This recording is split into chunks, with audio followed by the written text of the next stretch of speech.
Olá, estamos de volta com mais um programa OAB Comunidade. Esse programa é uma parceria entre a TV Farroupilha, Canal 14 da NET e a Ordem dos Advogados do Brasil, subseção de Farroupilha. Nosso objetivo é trazer assuntos jurídicos de interesse geral, aproximando os profissionais do direito da nossa comunidade. Você também pode participar enviando sugestões de assuntos a serem abordados através do e-mail oabcomunidade@tvfarroupilha.com.br ou ainda através do telefone 3268-1811. No programa de hoje, nós vamos trazer alguns temas atuais dentro do direito de família, falando um pouco da questão dos alimentos e também comentando a respeito da recente decisão do STJ, que reconheceu a possibilidade de indenização por abandono afetivo. Nossas convidadas de hoje para tratar desse assunto são as advogadas, a doutora Angela Trois e a doutora Jerusa Rizevski. Desde já agradeço a presença das nossas colegas aqui, que prontamente se prontificaram e aceitaram o convite da nossa subseção e hoje estão aqui para trazer um pouco de seus conhecimentos. No primeiro bloco, nós vamos então falar um pouco da questão dos alimentos, que é um assunto que interessa a grande parte da comunidade. Então, para o pessoal ter uma ideia geral de como funciona essa questão dos alimentos, a gente poderia começar falando um pouco assim, de quem tem o direito a postular esses alimentos, como funciona. Na verdade, antes de iniciar, então, eu gostaria de saudá-las, e agradecer o convite de participar do programa direcionado à comunidade farroupilhense e esclarecer que desde já não se procura aqui esgotar o tema, mas apenas sugerir algumas reflexões, então, Então, essa questão, quem teria direito, no caso, a pleitear alimentos, o Código Civil expressa em seus artigos que as pessoas autorizadas a pleitear seriam os parentes, os cônjuges e os companheiros. E aqui na questão de parentes estaria então envolvidos a questão pai e filho, e inclusive mãe também, Então essa questão, se necessário, essas três figuras estariam autorizadas, no caso, a pleitear alimentos, de acordo com as necessidades financeiras e as condições sociais em que vivem, Então, tem também a questão aqui inversa, no caso, que se aplicaria também, não é só a questão de fixar alimentos de pai para filho, de filho para pai, no caso, Mas também poderia, se algum momento da vida esse pai viesse a passar alguma dificuldade financeira, ele também poderia pleitear alimentos dos seus filhos e também, da mesma forma, esse filho, se no decorrer da sua vida precisasse de alimentos e seu pai não tivesse condições financeiras para lhe proporcionar, ele poderia demandar inclusive alimentos em relação aos avós, Não pode falar. Isso, eu esclareço que na verdade essa seria uma exceção, que a regra mesmo é a questão de alimentos envolvendo pais e filhos, que é o mais comum. Mas hoje em dia agora está um pouco mais amplo, isso aí tem possibilidade também de pedir para os avós? Tem, a questão dos avós também. Inclusive com relação a tios, irmãos, o Código Civil acabou ampliando um pouco essa questão. Se obedece sempre à sucessão, A sucessão hereditária, se os pais não têm condições, pode demandar com relação aos avós e assim sucessivamente. Eu vejo aí no dia a dia que o pessoal tem se preocupado muito com essa possibilidade, principalmente dos avós, porque antigamente, muitas vezes, os pais deixavam de prestar os alimentos e ficava, digamos que por isso mesmo, Porque a mãe buscava aqueles alimentos e muitas vezes não conseguia, a ficava prestação. por assim. E hoje em dia não, hoje como tem mais possibilidades, tá mais amplo o leque, a gente vê que também a própria família muitas vezes colabora para que esses alimentos sejam prestados corretamente, Até com medo de que sobre para si a responsabilidade, Então isso até é bem interessante. Então, falando, a gente já viu quem pode pedir os alimentos, E como funciona a fixação do valor? Existe algum parâmetro a ser utilizado? Como é que é? Porque muitas vezes o cliente procura um advogado e ele quer estipular o valor que ele bem entende. E como é que funciona isso? Para a fixação dos alimentos, é necessário a análise do que a gente chama de um binômio necessidade-possibilidade. A necessidade de quem pleiteia os alimentos e a possibilidade de quem vai prestar os alimentos. não se pode dizer que exista um critério rígido. As pessoas têm uma ideia de que os alimentos são no limite de 30% da remuneração, ou 30% dos rendimentos. E nem sempre é assim, né? Precisa se analisar caso a caso, a realidade e efetivamente a necessidade de quem precisa e a possibilidade de quem vai prestar os alimentos. Principalmente porque pode haver, por exemplo, necessidades especiais da criança, por exemplo. Não é uma criança que tem algum problema de saúde, que precise de tratamento médico. Nesse caso, as necessidades são superiores ao normal e o valor dos alimentos também vai ser superior. Também pode ser que o pai esteja numa situação, né, o pai ou a mãe esteja numa situação mais complicada financeiramente e os alimentos vão ser fixados num patamar inferior. O que se diz é que precisa ter uma manutenção da qualidade de vida. Então, uma família que tenha uma condição de vida melhor, no caso de uma separação, de um divórcio, os filhos têm que ter, né, de regra se busca que seja mantida aquela condição. Nem sempre isso é possível. Já uma família mais carente, os alimentos vão ser fixados de acordo com a realidade que aquela família vivenciava. E uma questão importante também é que os alimentos, eles não podem significar uma obrigação excessivamente onerosa, porque precisam ser cumpridos, né? O pagamento da pensão precisa ser cumprido, porque senão fica sem sentido aquela obrigação. E até para evitar que se tenha sempre que exigir os alimentos através de uma ação de execução, sob pena de prisão, e que a pessoa só pague os alimentos quando tiver o oficial de justiça na casa da pessoa com mandado de prisão.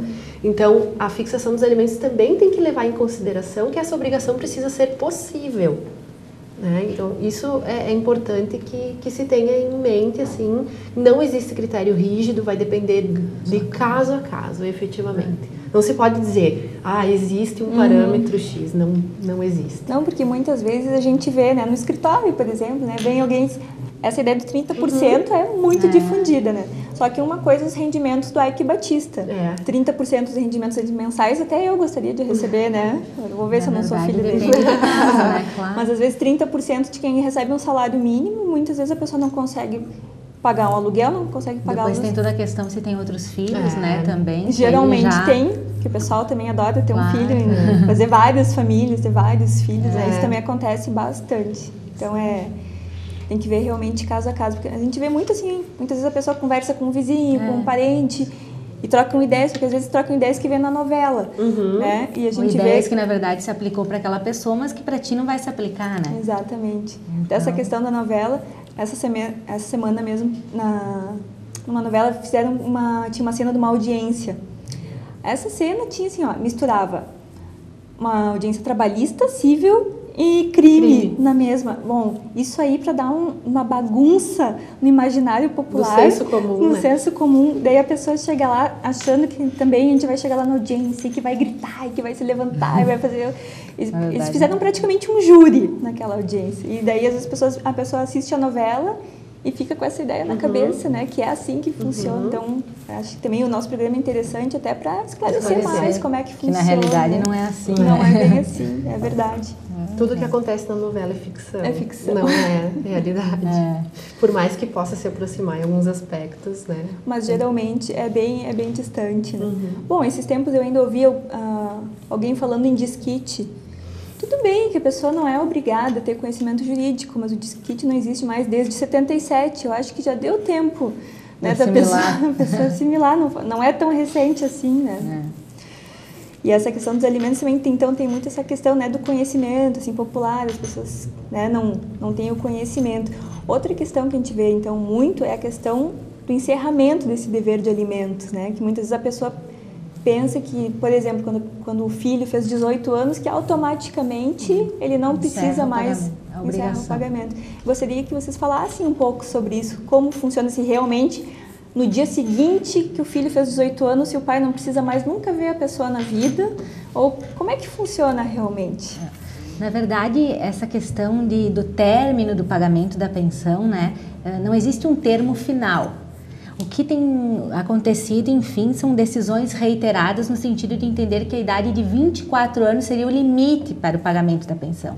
Só que isso vai depender, porque teoricamente com 24 anos de idade o jovem já teria conseguido cursar um ensino superior ou mesmo um curso técnico e já teria conseguido se inserir no mercado de trabalho.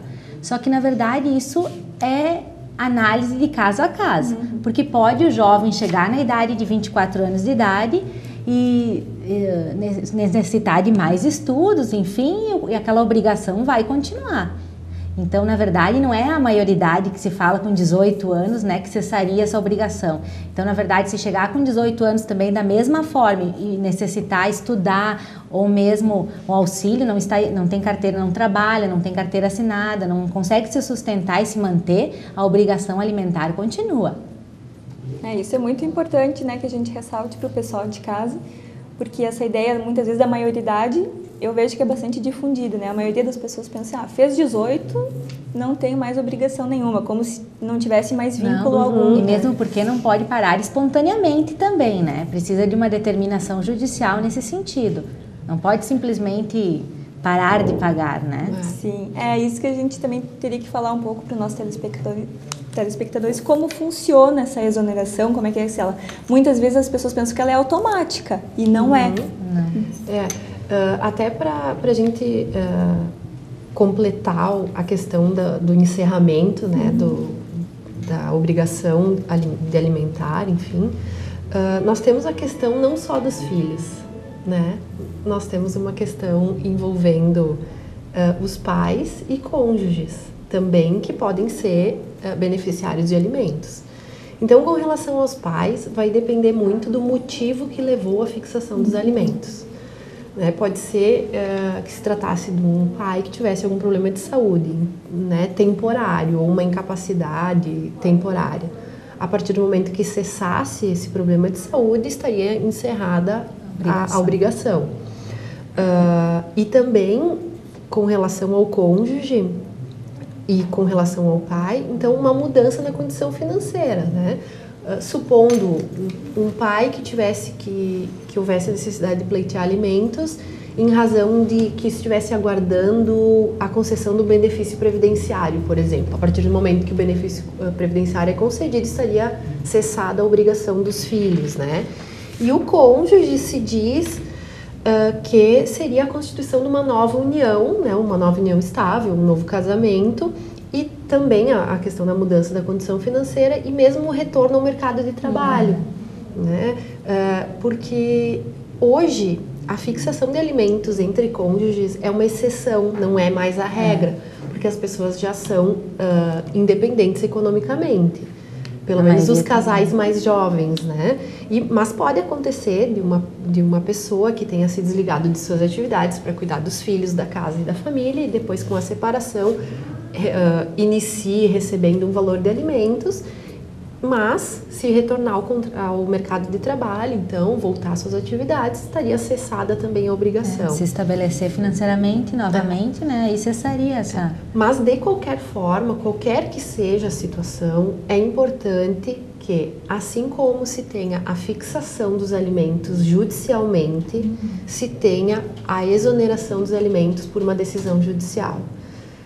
Por uma questão de segurança, porque pode acontecer da pessoa simplesmente, meu filho fez 18 anos, não vou mais pagar pensão, espera, né, fica 3, 4 meses sem pagar e recebe uma intimação para fazer o pagamento de todos aqueles meses acumulados sob pena de prisão, achando que estava liberado da obrigação. Então, a importância de que se tenha uma decisão judicial, ainda que haja um acordo entre as partes, que seja homologado judicialmente, mas que passe pelo crivo do judiciário para que aquela pessoa tenha segurança.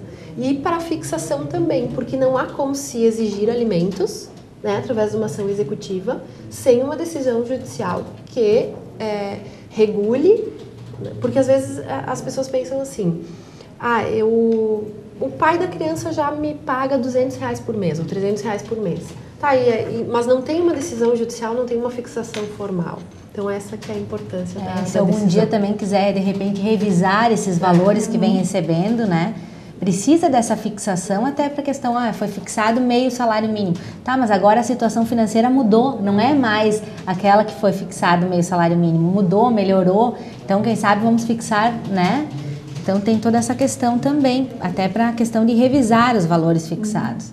Não, e é muito importante essa questão da fixação judicial, né? Exatamente pela segurança, porque isso a gente vê muito no dia a dia. Muitas vezes, nessas questões, principalmente assim de pensão com filho, sempre tem também aquele ressentimento, muitas vezes entre os pais. Tem né? aquela questão do relacionamento. Né, então, às vezes, numa fase em que o ex-casal está com um bom relacionamento, muitas vezes até eles combinam, eu não estou mais ganhando X, agora estou ganhando um Y, eu vou pagar menos. A mãe do alimentando concorda. Passou um período, um pouco eles se desentendem, alguém arranjou um namorado novo. Sabe que nessa questão dos alimentos também tem muito essa questão muitas vezes de sentimentos envolvidos que são, com certeza, né, ali. E daí o que acontece? Não está mais pagando o valor, vai lá e executa. Isso aí acontece com muita frequência, né? Então é importante também que qualquer acordo seja homologado. Da própria segurança das partes, né? Que a maioria das pessoas quer resolver pelo mais fácil, só que o mais fácil nem sempre é o mais seguro, né? Bom, agora nós faremos um breve intervalo e voltamos no próximo bloco.